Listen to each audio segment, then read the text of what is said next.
Just Riffin. Tuesday afternoon at 2 p.m. That's EST. Just Riffin. Special guest and tech and talk.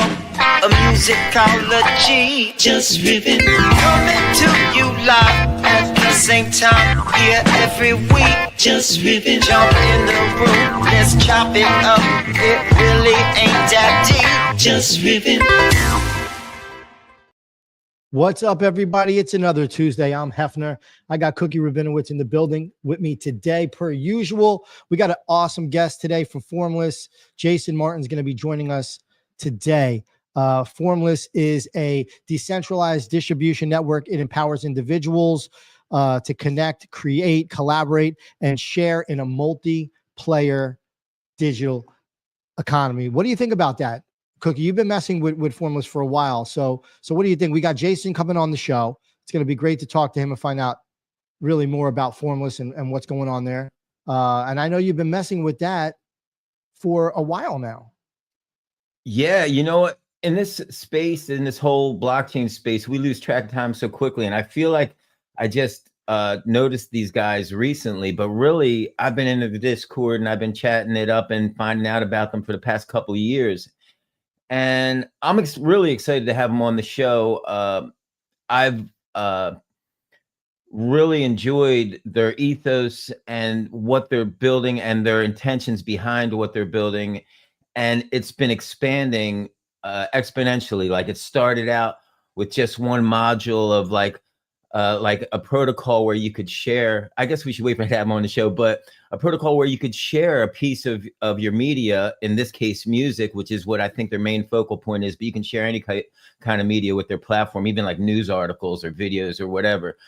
But the exciting thing about it is you can, you can involve the people, like your people, your community. Sorry about that. I got to shut that down. You can involve your community of listeners in the actual growth. Like you share it with them, they share it with you. They can have a piece of the residual proceeds that are made from it. And it's really exciting. I mean, I'm just giving you the TLDR. We'll hear the full How do you, okay, tell us how you utilize it. How have you utilized this personally for you and your brand? Well, mostly, I mean, to be honest, in an experimental phase, because anything with blockchain stuff is purely experimental, I feel, at this stage of the game. So I did a very small test with it. I put a single out, and I didn't put it on any of the streaming platforms. I just released it through Formless, and basically you upload it there. It's very easy, very intuitive to use as an artist. You simply, like, you have your song, for instance, in my case, it was a song. I uploaded the song and it creates a smart contract, which is embedded in their platform. And this happens automatically behind the scenes? Automatically. And the way it works is, in this particular case, it was using something they called splits, which is like a module of the many different features that their platform offers. And what the splits thing does is it allowed me to say, grab 50 splits, right? So I have this song and I grabbed 50 splits, and it allowed me to distribute that to my super fans, quote unquote. I don't believe in the word fans, but we'll just call it that. And it allowed me to share it with them. And then they had to purchase to support me and buy it, you know, like if they want to pay for it, but they just got it, right? And if they liked the song, if they believed in the song, just like you would, you know, pass a joint to your friend, they could pass along, they could message this song to their friend via text, email, whatever. The entire song? Oh, well, no, the way it works is there's a preview of it, just like, you know, with previews, if you're on Apple Music or whatever, and you don't subscribe, it's just a download, you know, feature. So you share it, right? And then, but you're like, hey, this is cool. And they get a preview of it. And then if they like it, they can buy it. And I think I used the Polygon network because they allowed different multi-chain uses for it, for the smart contract. And what happens is, if they like the song, they can buy the song. And it's like, I think I put it up for sale for like $2 or something like that. Now check it out. So if they like the song, they buy the song for $2. But the real cool thing is, when they buy it, the people that you initially shared it, your super fans, they get a piece of that, right? And not only that, it's very seamless the way it works for the user. Like the user, and this is before, I know Abstract Chain, their wallet, Abstract has an awesome wallet. I want to cut to that for a second. It's so easy for non-crypto people to go in and use, I think it's called Oath authentication, where you sign in with your Google or whatever. Well, Formless had this a couple years ago. So it was really cool when I sent this to the people that like my music, which incidentally, none of them are familiar or care about blockchain. That's just the way it is right now. It's not FUD, but that's just the truth. The people that like Cookie's music don't know shit about blockchain. But I sent them this song via the Formless Share protocol, and they simply, all they had to do was click sign in with their Google, and then they could purchase right through Apple Pay. Now that Apple Pay under the hood in Formless gets converted into Polygon, which is the way I set up my smart contract with Formless. And then that Polygon would be in my wallet that I designated for that.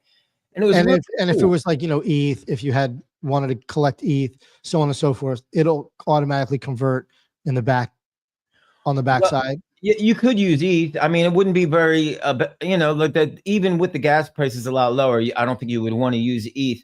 But you could use, I think they do Base now. They do Polygon. They probably do more. I'm going to dig into more because they launched a lot of new features. Well, we'll ask Jason. We got him on the show, so we'll find out exactly what that, how deep it goes. I really wanted to know from your perspective, how you're utilizing it, as if, anybody in the audience that's listening is a musician as well and wants to be able to use Formless for whatever their mission is. So when you're uploading, you're uploading just a song. Can you upload, can you have like a full length album? I'm trying to really, I haven't dug into Formless, because I wanted to wait to today to find out exactly what it is, what Formless is from Jason and as well from you, since you have experience in it and using it. But yeah, so I want to know in depth, if you can, can you upload an album? Is it profile based? How is it? How does one, when you sign up, what are you doing? From the seller standpoint, not from the buyer standpoint. Yes. So from the seller standpoint, as I said before, you could upload anything, any piece of media, a news article, a picture, a video. Basically what it does is it distributes your media and in a way that you can offer it up for free, or you could monetize it. So of course you could upload an album, and as a user, this is new. You can, they have a feature page where it's kind of like they're setting it up sort of like the current models, whether it be your Bandcamps or your Spotify or your Apple, where you can set up your profile and your artists and your media. And it's cool. I mean, to be honest with you, I love that part of it, but they kind of sold me at the first part of it before they even had that, because what it simply does is it allows you to distribute any form of media that you want to distribute. And this is cool. Like if you look at for instance, Substack, right? You can write articles and then you can monetize certain ones by people subscribing. Well, this is that, because you can write an article, you can put it on Formless, and if you want to, you can just give it out for free. But if you have some special stuff that you put more work into and you want people to help support that work, or support you as an artist, you can monetize. You can say, hey, give me one Matic. Is that what Polygon is? I'm such a poser. I think Polygon is Matic. Yeah. Okay. So you could be like, hey, give me a Matic and I'll let you read this article that I spent 10 hours writing or whatever it was. Gotcha. Okay. So you're basically selling your content. I understand. I get that. That's great. Now I want to ask Jason, let's bring him up, but I want to know, how do you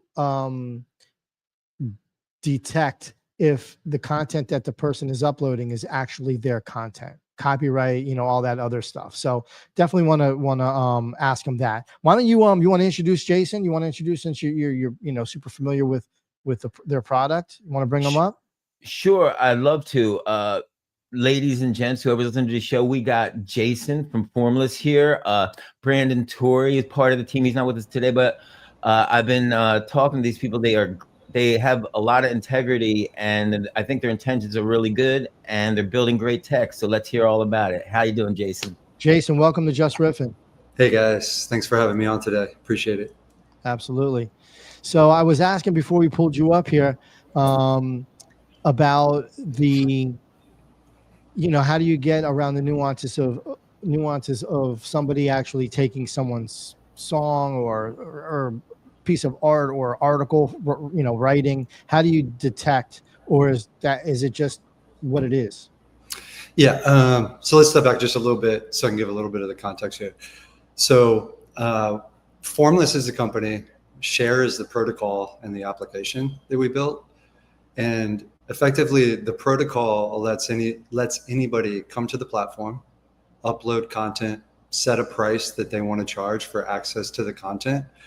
And then optionally, they can allocate splits of the revenue stream to their audience. And that provides a financial incentive for distribution. So this really helps overcome the monetization and distribution challenges that artists have today with centralized platforms. Centralized platforms, you're handing your rights to the content over to the platform. The platform's monetizing it on your behalf, and then you're getting paid out a rate that they've decided you're going to get paid. So you have no optionality in that system. You're getting paid a flat rate. Whether you think it's fair or not is not up to you. But what we do is we give you that option. What do you think it's worth? What does your audience think it's worth? You can charge what you think it's worth, and you can even align incentives with your audience. Today we're on Base, and we're at a sole currency, which is USDC on the platform. So we kind of migrated from the days that Cookie was talking about on Polygon, and we settled on Base. And we also spin up custodial wallets using backend infrastructure. So there's no need to actually plug in your Web3 wallet into the application. Your account is associated with your email ID through OAuth, making the user experience much more seamless. And then on the payment side, you can pay from anything from a blockchain wallet through Coinbase that's funds deposited into your account, or you can use things like Google and Apple Pay. So we're trying to make that as consumer friendly as possible. When it comes to, go ahead. I was going to ask, what about PayPal? If people want to use PayPal as well. PayPal right now is not an option, but you could always take funds off of, I guess PayPal might have a wallet infrastructure. You could always transfer funds into your Formless wallet, non-custodial wallet, to the custodial Formless wallet and pay that way if you wanted to. You just have a rolling account balance in your wallet that we provide.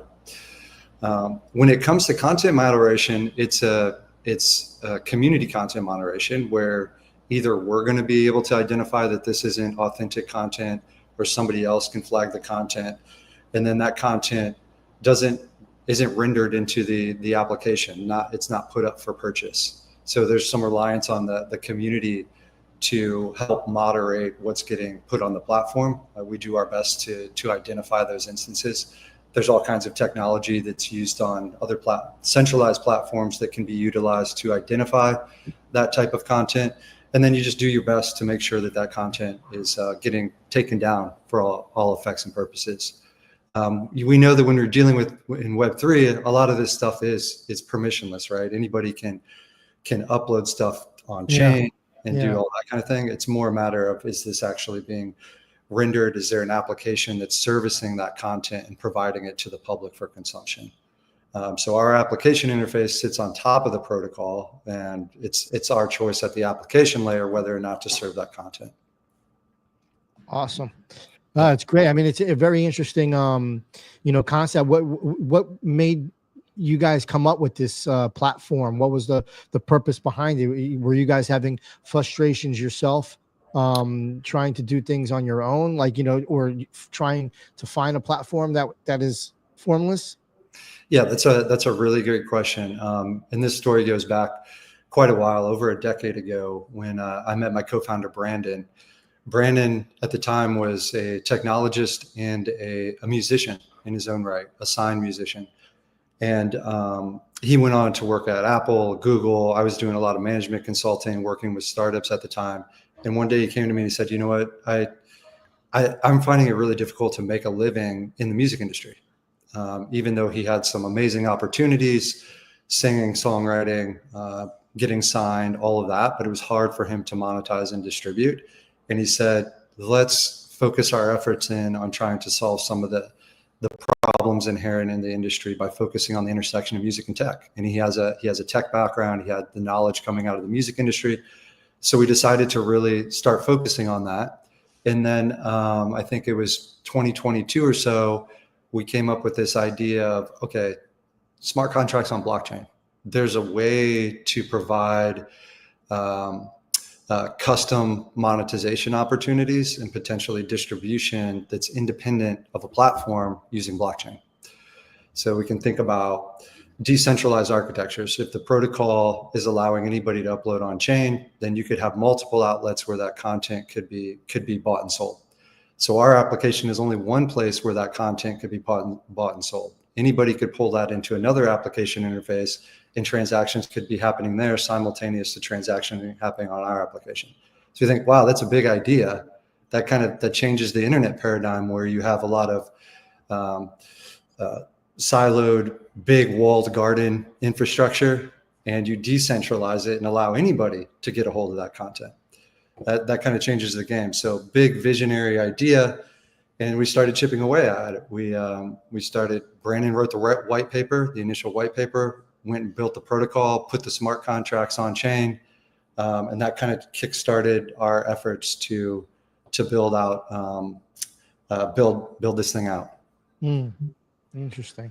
Yeah. Very cool. And I want to ask you also, there was a lot of information that you just spit out, and I might have gotten lost along the way in there. So I want to ask you a question. You might have answered it there, but if I have my product on your platform, can I have that same product elsewhere? Or were you saying that it's got to be exclusive to Formless? Well, one of the beauties of blockchain is that it's in a smart contract format. So it's on chain. The chain is publicly accessible. So other people could pull in that content into their application interface. It's a different layer of architecture, the protocol layer, the infrastructure, and then the applications that sit on top of it. So you could imagine a world in the future where you put stuff on chain, but then let's say it's a song or a video or something, but then multiple applications are actually serving the content to the end user.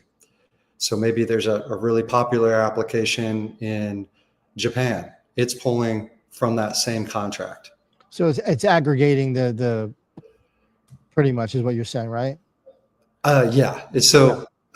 We think that there's an opportunity here for people to actually compete at the application layer. You don't have to have a huge technology stack on the back end, because blockchain becomes a crucial infrastructure piece that you're just leveraging instead of having to build yourself.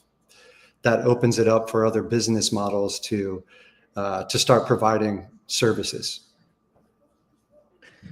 It's great, dude. It's pretty cool. Now, what about the user profile and interacting with their fans or their people that love their stuff? Is there any incentives for the customer as well? Any incentives for the buyer where the seller can, put up, I don't know, XP. I'm just going to use maybe XP, like they're earning points towards when they make a purchase towards a reward or something down the road, or some sort of reward tier that the seller can set up on Formless, to incentivize people to buy. Yeah, there's a lot of optionality here. The most obvious using our platform is direct monetization for audiences. And what I mean by that is you as a independent artist can go and you can upload content to the blockchain, set a price, start selling it directly to your audience, right? But then also offer your audience the opportunity to participate in the revenue that the sales of access generate. And that's something that you get to determine as an artist. You could decide that you want to give away 20% of the revenue stream to 100 people. You could decide that you want to give 2% away to one person. You have all this spectrum of options. What that does is it incentivizes decentralized distribution. This is a concept that's foreign in today's world, because in today's world, you hand your content over to a centralized platform and rely on them through algorithms to distribute it for you, right? Audiences don't participate in that type of economy other than consume.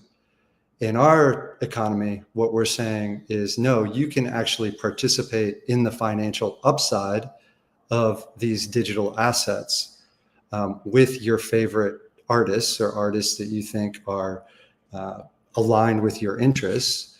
So that becomes a participatory economy. Like the Web 2 economy, in our estimation, is a little bit boring because it's a collective of people producing and people consuming. That's very two-dimensional.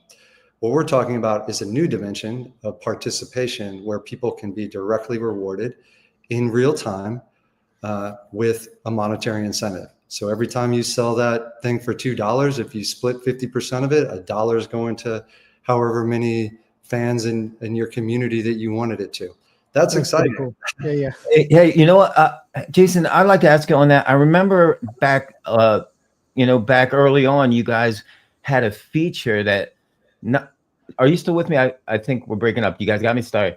But now that you have this application built, you guys were discussing, and you had it implemented to where an artist could put their music up there. But then as things are leaning a lot into these days with the social media influencers and tastemakers or whatever, like for instance, like if I put up a song on Formless and Jason put up a song, Hef could go up there as a participant and create a playlist from mine and your songs, and he could actually monetize his playlist through splits that we enabled for him to have. So a curator, right, but I'd have to make the purchase of the music first, right?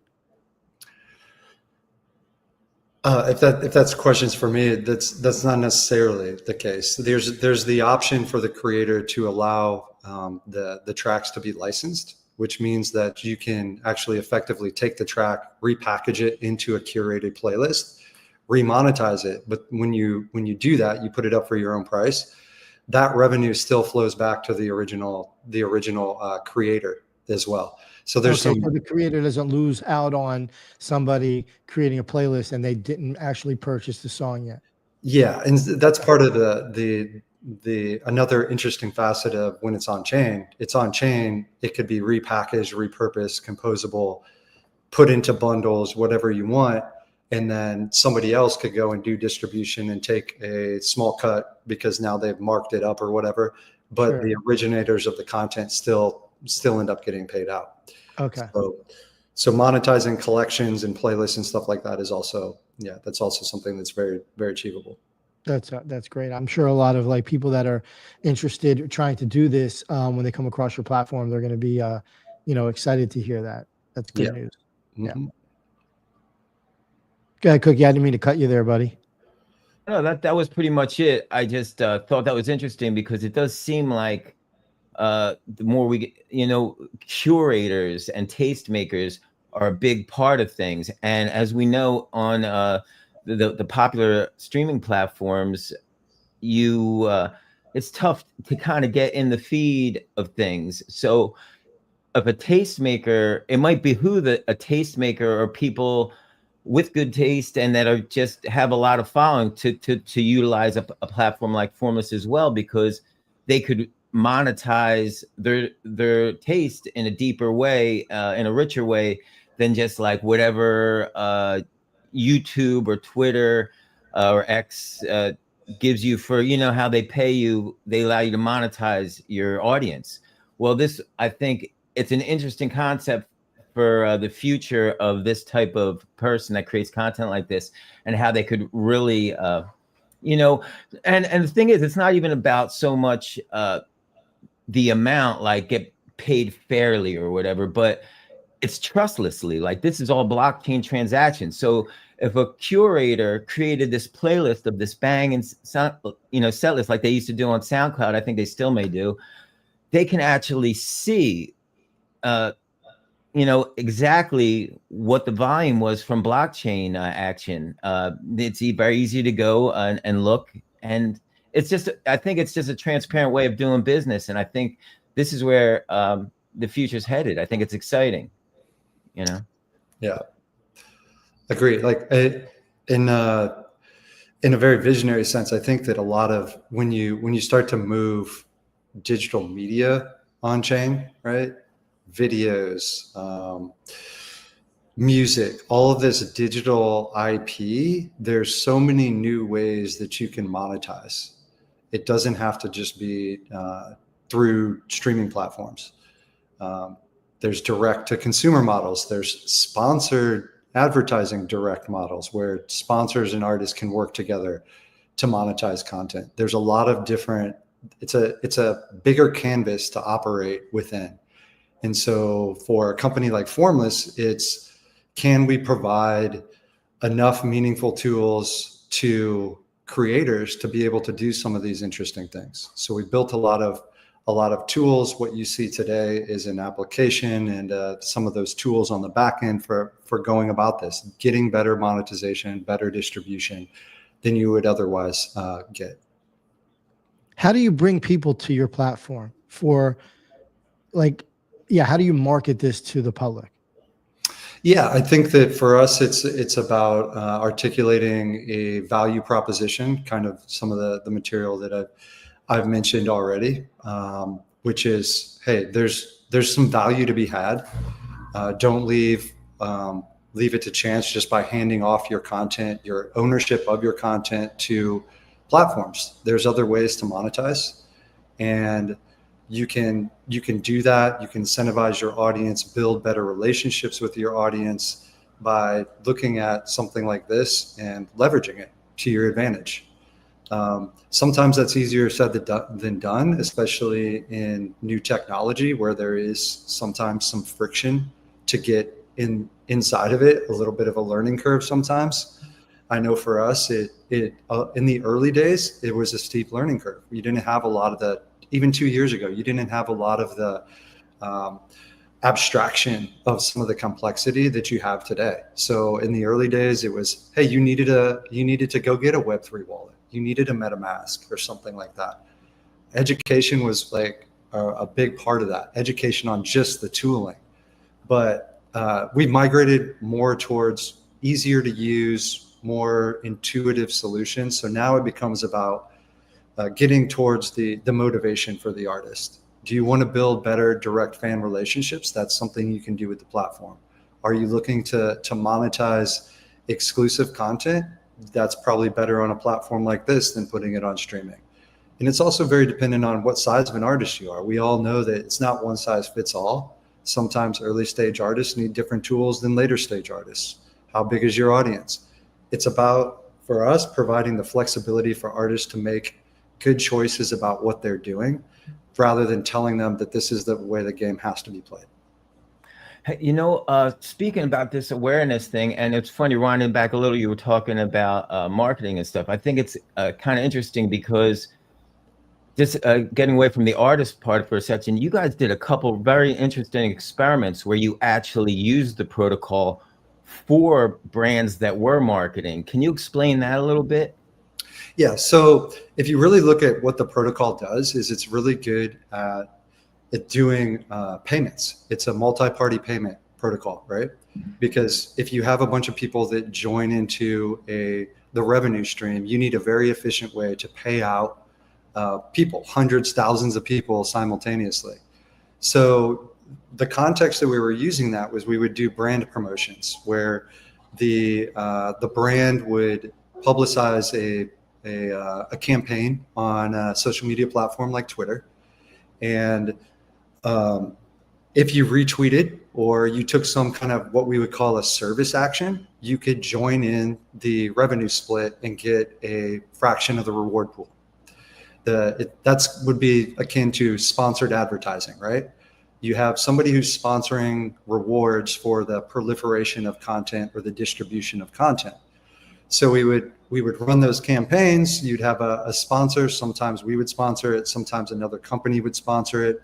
And you would say, okay, for every reshare on this particular post, it's worth $2 to the community, and the community is 100 people.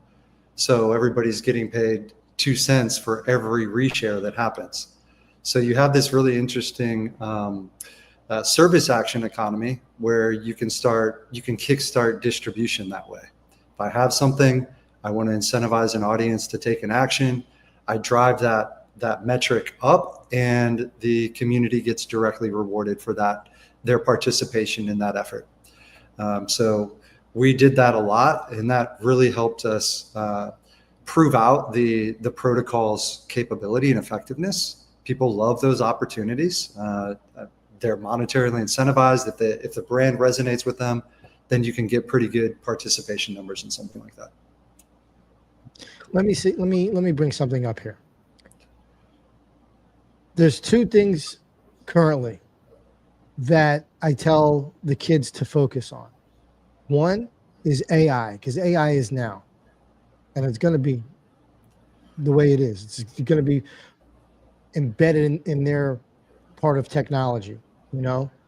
And the other thing is blockchain technology. So those two things, AI and blockchain, those are the future of the kids today, in my opinion. Like, we had the internet and cell phones and, you know, flat screen TVs and whatever, you know, DVDs. But so they're part of the technology. I think the two most important things are AI and blockchain. But how do you, right now, all these kids are kind of stuck on TikTok and Snapchat, and,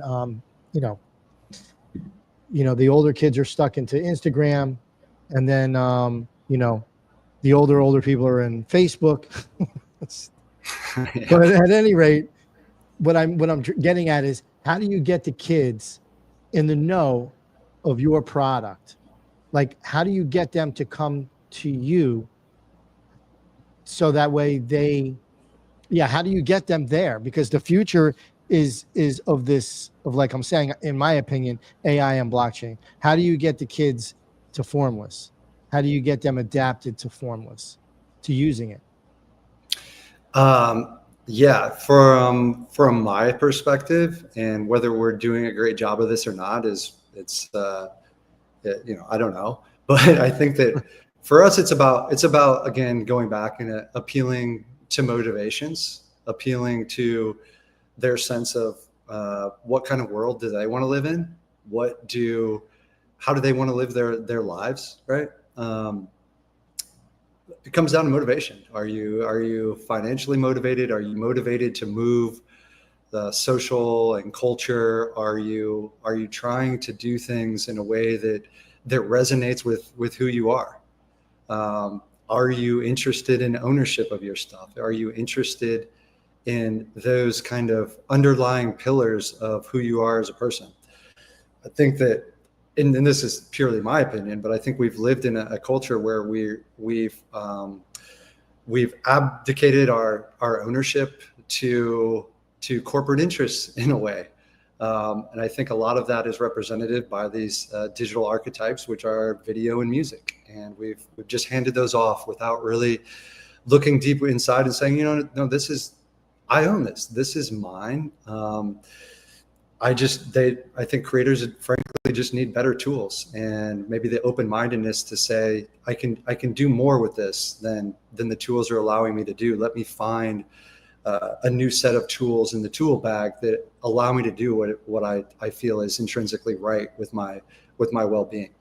So, are you guys getting feedback from any of the people that are using the platform from the creator standpoint, not from the consumer standpoint, but from the creator standpoint? Oh yeah, there's been hundreds of creators on the platform, thousands of uploads. So we're constantly listening to feedback from them.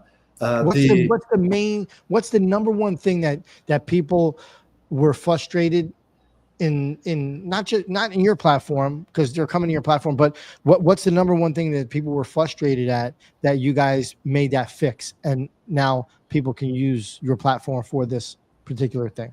I would say that it's probably direct fan connection, disconnected from your fan base. disintermediated by platforms, being able to actually own your audience, being actually to build those direct connections, being able to directly email out to an email list, tell people the latest and greatest that's going on without having to go to a platform as your intermediary. We know that there's algorithmic silos on these platforms that are intermediating your relationships. Artists don't like that. And so as much as we talk about monetization, distribution, and being able to have a direct connection is probably the main feedback that we hear from the creators. I just want to add to that real quick, because you didn't mention it, even though you mentioned it earlier, but I think a really big one too, and it's not all about monetization, like we said, and all the things you said are definitely the most important, but number two would definitely have to be the creator of whatever they created to let you know how much it costs. I mean, you use, the market tells you what it's actually worth, but you should use your own discretion. Like Spotify or whoever, I'm just mentioning Spotify, I have nothing against them, whatever, but nobody should tell you, hey, you made this and it's worth this. You created it, and Formless does give you that control. You pick the value that you want to sell for. If you spent 5 minutes on a song, you want to give it away for free, give it away for free. If you slaved over a book or an album for like a year and a half, charge $10, $20 for it, but you decide, not the other platform, the corporations, as we talked about, as I mentioned. I can't agree with you more on that. And I think that I always think of it in terms of what is the skill set required for somebody to use a product, and what is the mindset, right? What is the mindset coming into it? And I think for a lot of creators, that's a mindset shift, right? They're used to just being able to say, oh, I'm going to take this and put it on Spotify. Well, that's not really benefiting you. So you have to kind of have a mindset shift to like, how else could I look at this, and what could I do differently? What kind of tools could I engage in to get a different result? Sometimes you have to shift your mindset to be able to achieve that. So it's always about skill set. Web3 wasn't always an easy technology. It's getting better every day, but it's also mindset. It's about what is the new paradigm that's emerging. And I do think truly that it is decentralized architectures, independent of third-party platforms and blockchain, that underpins our ability to do things and have greater creator control over our creative arts. Say that really fast 3 times. Hey, I want to say one other thing. Since we brought up Spotify a couple times, I saw an interesting tweet by Chuck D the other day, and it's true because I remember him saying it. He's been saying for years that Spotify, and not really Spotify, but streaming platforms are really just the new incarnation of radio in a way. I mean, you have curated playlists on streaming platforms, so it's a little different, but that's kind of newish. But with that said, I mean, artists can definitely find value in these major streaming platforms, but I think it's important to just realize what they are. They're just that. They're awareness. You put them up there, but with protocols like Formless and Share and other blockchain technologies, it gives you an ability to have your awareness, your new radio, the streaming platforms, then also create your own deeper connection with your audience using this blockchain technology and however you want to build it. As you mentioned earlier, Jason, you can go right through the Formless application where it sees the featured artists and this and that, or you can just simply take the protocol and embed it in your own platform and distribute it in a way that aligns with the way you want to connect with your audience. I think it's cool. Yeah, I think of it as it's never one size fits all. There's got to be optionality. The big streaming platforms are good for some, and as we know, it's not good for a lot, right? So we need better options and efficient options that don't provide a ton of friction for an artist to be able to engage with. The more options, the better, and the more your nuanced use case can find a home. And maybe use multiple services. That's fine. But it's about giving people options, not locking them into very specific ways of doing things that we know are only going to benefit certain prototypical personas. How does Formless make money? How does Formless stay afloat? Yeah, that's another good question. So the protocol itself, there's a protocol call fee that in the embodiment of our application today is charged to the consumer. So say you sell something at 95 cents on, or you want to make 95 cents for every sale, every time somebody purchases access. It's an extra 5% for us, and we just take a protocol fee, so the end consumer sees $1 price point. But you as a creator, 100% of what you asked for, and then protocol fees, and then there's on this particular application, which again, it's kind of bifurcated. There's the protocol, which anybody could use, and then there's our application. We have a subscription model, so there's free. I think it's like 5 uploads for free, and then if you start using more volume, you're paying subscription fees starting at $9.99 a month for like 15 uploads. So that's for the seller. For the seller, that's okay. Exactly. Gotcha. Okay. Yeah, and that just helps us stay in business, because those sure. are costs that are happening when you upload something on chain. You create a smart contract for it that's on chain. There's processing costs involved in sure. that. There's fees that start to add up there. So there's a small margin for us there, but that's how we make the money. Yeah, that's why I was asking you, because I'm it's great platforms die because they don't know what to charge and or how to make from the platform itself. So I think that's good that you guys obviously have something in play. Otherwise we probably wouldn't be talking now. Yeah, right. For sure. What's the future like for Formless? So where we're going, like what from what you guys have now, what's on the agenda? What can you tell the people? What can you get us excited about? The vision is really twofold, and it goes back to the application and the protocol. So on the application, you can expect to see user interface improvements, just reducing friction, new potential content types that you'll be able to upload to the platform. Okay. So that kind of stuff, we'll do our best to market, to build out additional rails for getting your content to market, getting it in front of audiences. The ability to revenue share is kind of our bread and butter with our protocol, so to speak. So making that process very easy. Right now, there's the way you get into a revenue sharing stream is very specific, that you pay for access to the content, and then you can get rewarded an opportunity to claim a split. We're going to open that up most likely here pretty shortly, so that anybody can come and claim splits and start to distribute content on behalf of creators. So that's pretty exciting. And then at the protocol level, it's about us building out the SDK and the API so others can tap into the capabilities of the protocol, which are processing multi-party transactions and allowing audiences to revenue share. So SDK, API becoming live with partners, and then eventually opening that up. So those are two things that are on the near-term horizon for, let's say, next month and then Q4. Awesome. Yeah. This has been great. It's been great chatting with you on this.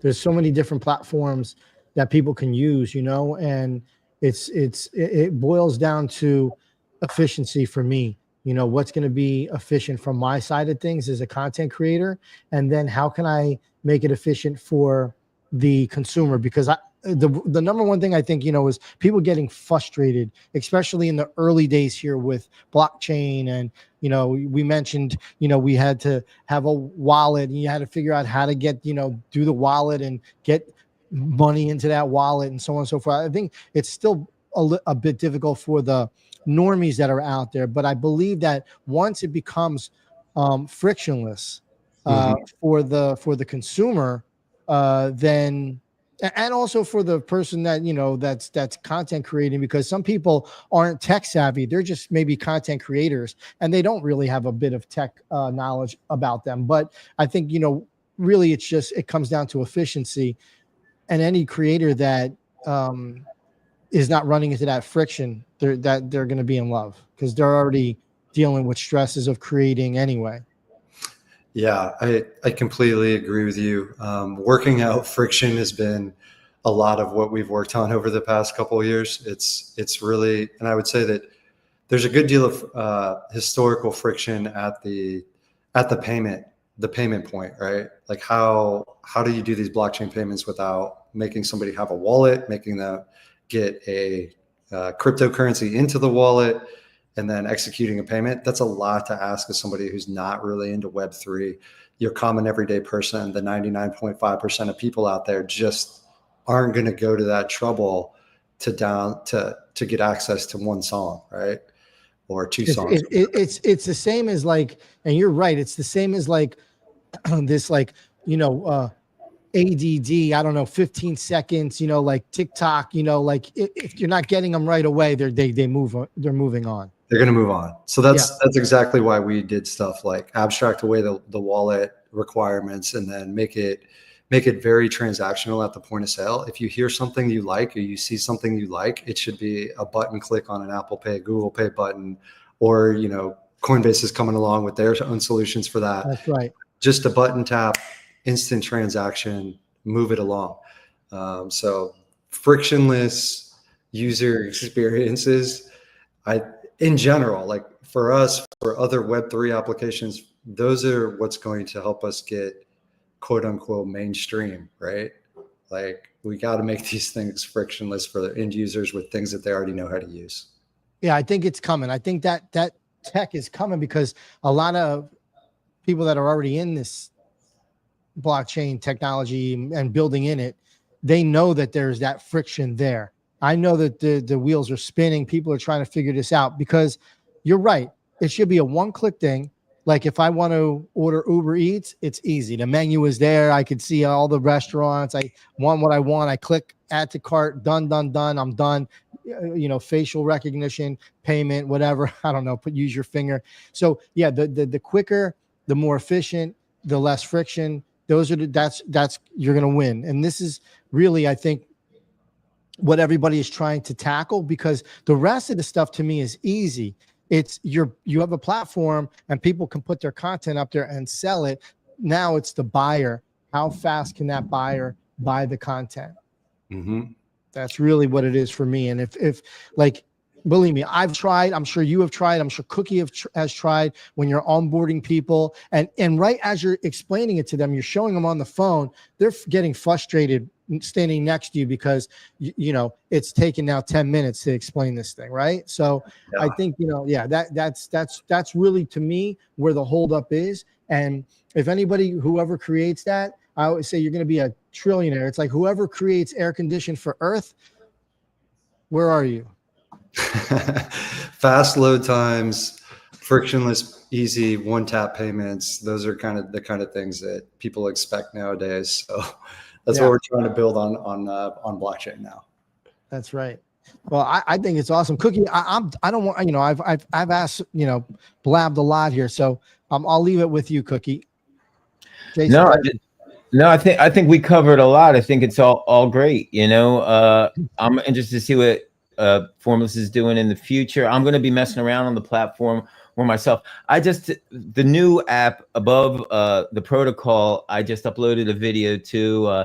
It was an old video I did with Petey Crack years ago. I thought some people might think it was funny, and we used to do these cartoons. But I'm going to get in there more and really mess around with it, and I'm really just going to keep following along as I have been doing. And if I have any ideas or stuff or any questions about it, I'll just keep chiming in the Discord like I've been doing. You guys have a really great Discord channel. You keep everybody up to speed on what you're doing. Is very, very transparent. I know you guys were doing some partnerships. I guess I will ask this.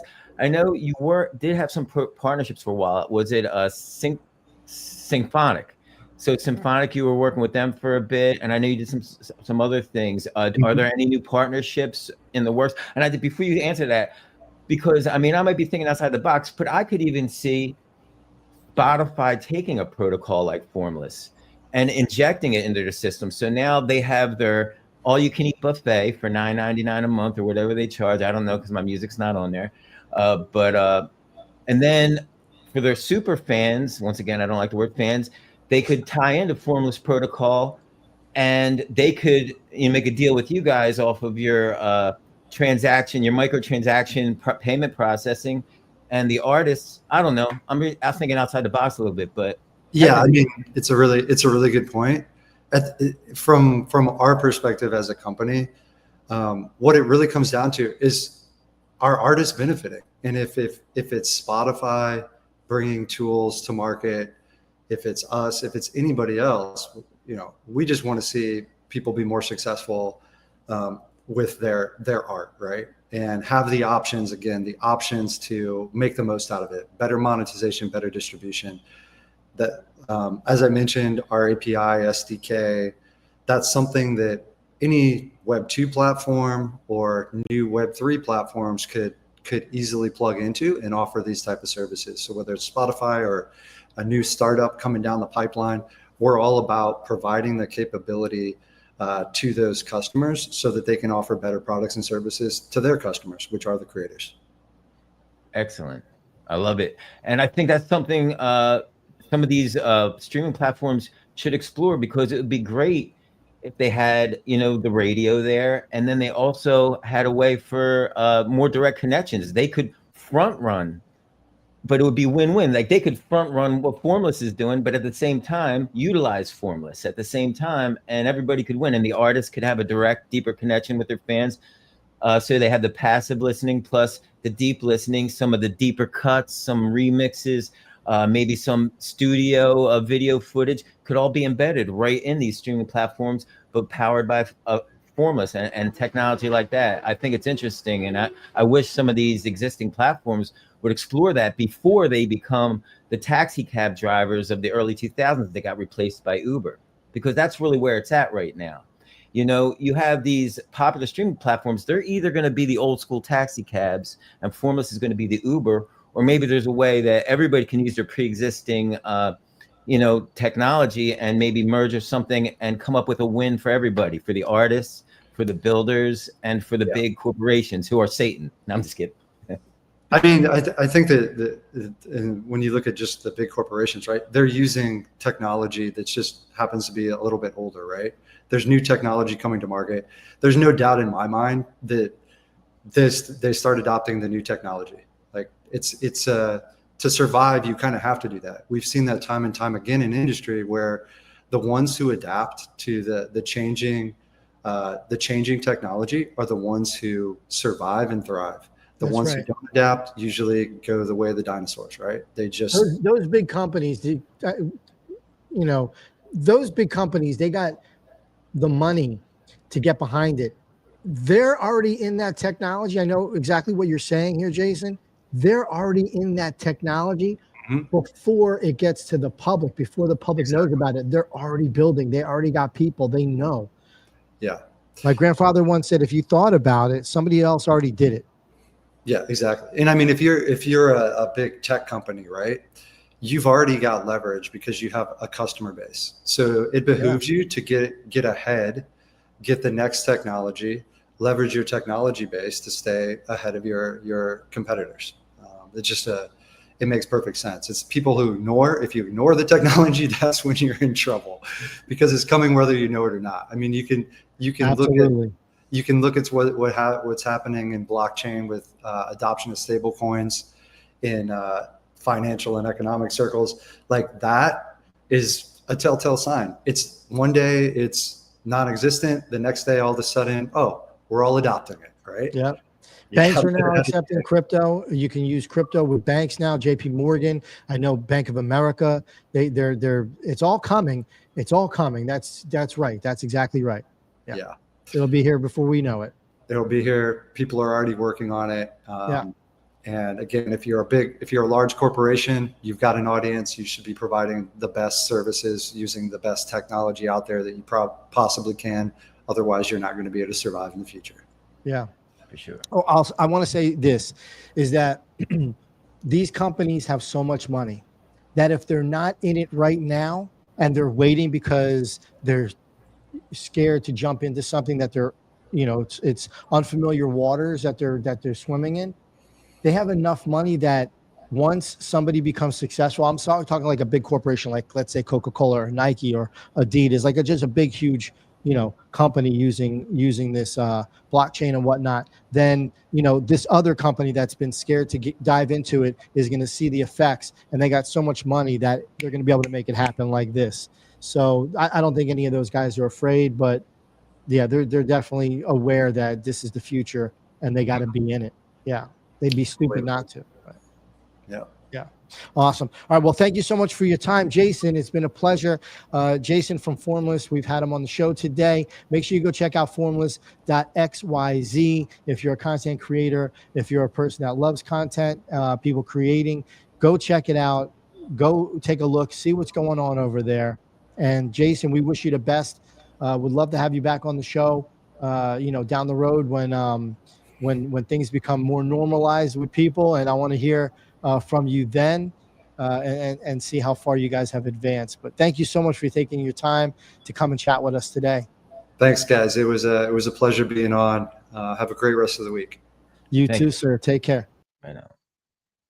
So good to have Jason on the show. Thank you for bringing him, getting him here. And I hope everybody that was listening today got something from it.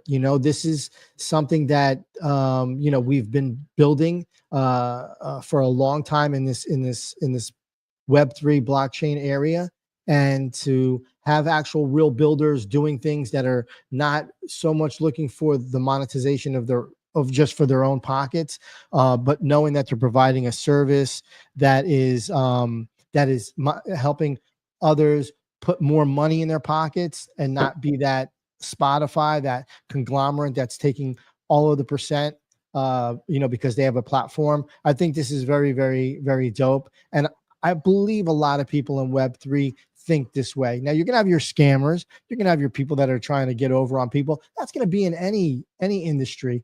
It's never going to end. That is going to always be where there's a will, there's a way, where people try and get money the easy way. They'll do it. But props to Jason and Formless, and to builders like that, and builders like Farouk and Loxley and Osef and Mando and all the other builders that we know, Luca Nets, that are actually building in this Web3, that are building things. There's so many more people that I didn't mention. I just mentioned some people on the surface, but kudos to those people, because they're not looking out for their own pockets. They know that if they're doing the right thing, the money will come. That's it.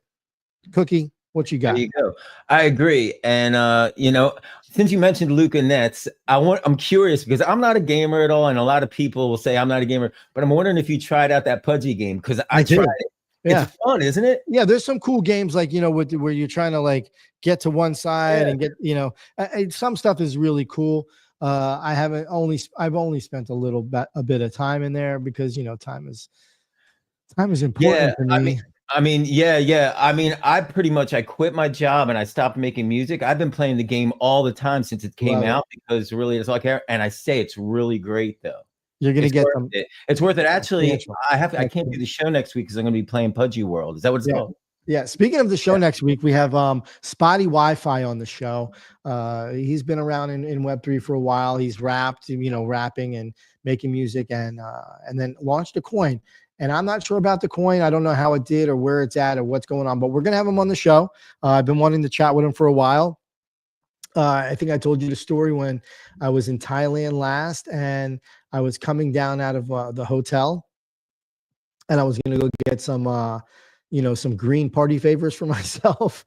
And as I'm walking into the dispensary, there's a Spotty Wi-Fi song on. Now, I didn't know this song, but I heard Spotty's voice and I recognized it, and I was like, oh shit, is that Spotty Wi-Fi? So I stood there for a minute and I recorded while I was going, and I put it up on Twitter because I thought it was awesome. Like, I'm on another side of the world in Thailand, and I could have walked out of the hotel 10 minutes later, but it happened to be I walked out then, and the guy's song is on the that's cool. That's on the cool. radio or on the speakers or whatever, so that's cool. So yeah, we'll have him on the show next week.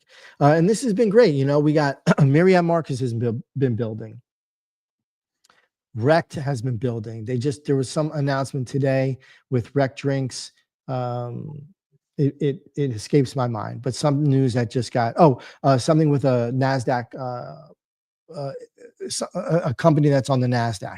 Rect is going to be working with them. I don't know the name. Don't quote me on that, but go look for the news for Rect. I think what it is, and I'm paraphrasing as well, but I think they're used the company, and I know nothing about this kind of shit. I'm just here for the vibes, people. But I think the company has exposed themselves to $2 million worth of Rect, Right. part of their company's assets.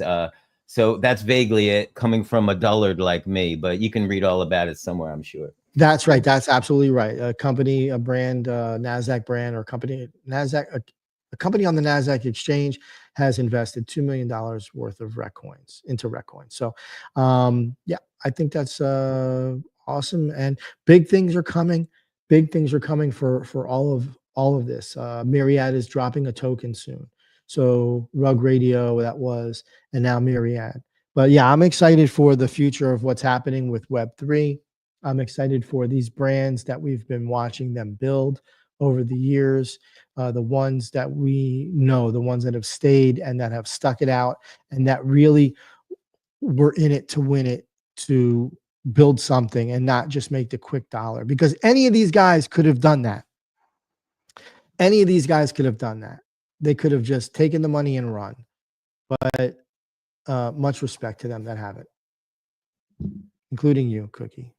Well, you know, why take the money and run when you can have fun? That's right. You know, money ain't fun without the good intentions behind it. You know, it's dark. It's a dark, evil place, you know, but when you do good shit, you know, when the money comes, you can actually enjoy it. So that's right, dude. I too wanted to mention wanted to say that you sent me a song, which you normally don't do. And I really, really like this song. I really like it. There's a couple nuances, which I told you, but that's just my ear. You know how my ear hears. But I really like it. It's very, I mean, all your stuff I like because it's friendly. It's not in a dark place. It's even if it wasn't a dark place, I mean, I could vibe to that too, right? But like it's very, like I want to sing it. It's like, what's that? Infectious. Yeah, it's infectious grooves. Yeah. You know, I want to comment on that real quick. First off, I'm really excited because when I get on the show today, I'm finishing up this song that I'm really excited about, and I think it kind of people in this space that we're in will resonate with the lyrics of it. But what you're saying about the catchiness, you know what I attribute that to? Because I actually, even though I like to practice humility, one thing I will say about myself is I'm a wizard at melody, and it's just something that I've had naturally. So it's from a higher power. It's not really from anything I've worked on. I have to work very hard on the other aspects of being a musician. That's not natural, but the melodies will come to me.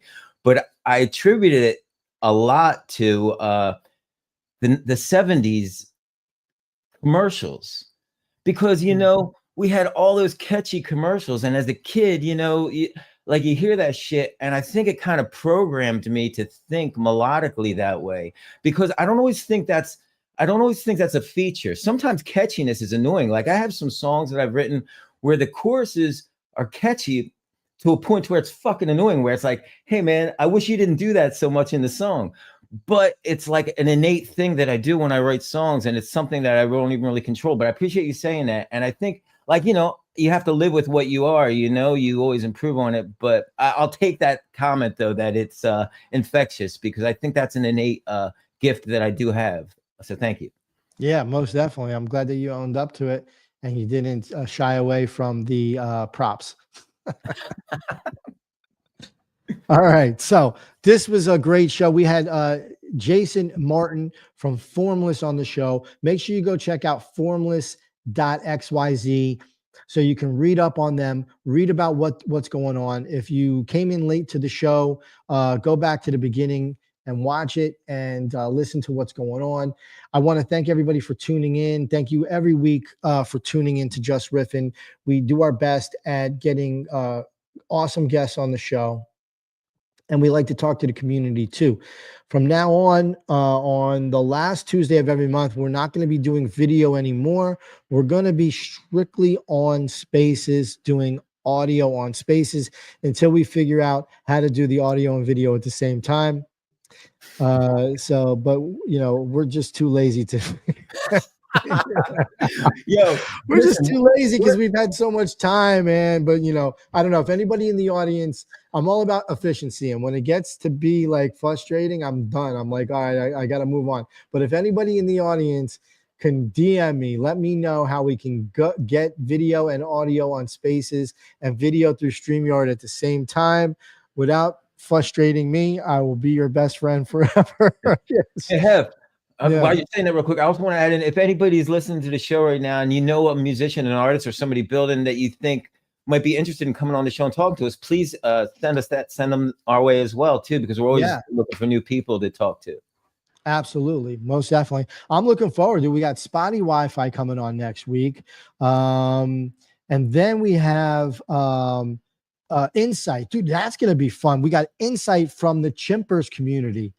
I'm excited to talk to him.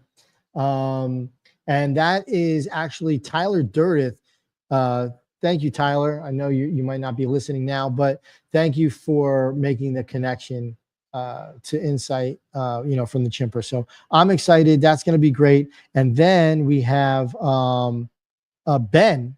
So we've had, I'm going to mess his name up, but we had the CEO, the founder of Hook Music app on our show already. And I've been messing with Hook Music app. Those guys are awesome over there. They're building also, and it's really a fun app to use. If you don't know, go check out Hook Music app on X. Go download the app. You can mash up music, remix music. It's free. There's no charge, and you can win prizes. You can monetize and win money. It's really, really a cool thing that they got set up over there.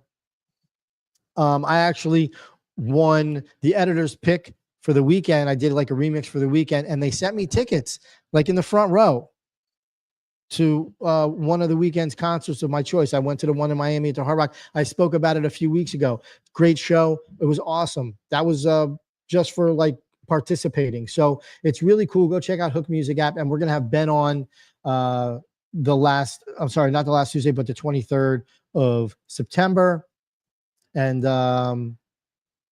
and it's my birthday month. So Virgo's in the house. What up, Virgos? If you're a Virgo out there, happy birthday. Love sharing the month with you guys. So that's been another episode of Just Riffin. Again, we do it every Tuesday, 2 p.m. Eastern Standard Time. Next week, we're going to have Spotty Wi-Fi on. Cookie Rabinowitz, Hefner, it's been a pleasure. We'll see you guys soon. Take care. Be well. I would say take care and brush your hair. All right, you guys. Peace out. Thank you so much, everybody, for tuning in. Just Riffin. Tuesday afternoon at 2 p.m. That's EST. Just Riffin. Special guest and tech and talk. A musicology. Just Riffin. Coming to you live at the same time here every week. Just Riffin. Jump in the room. Let's chop it up. It really ain't that deep. Just Riffin.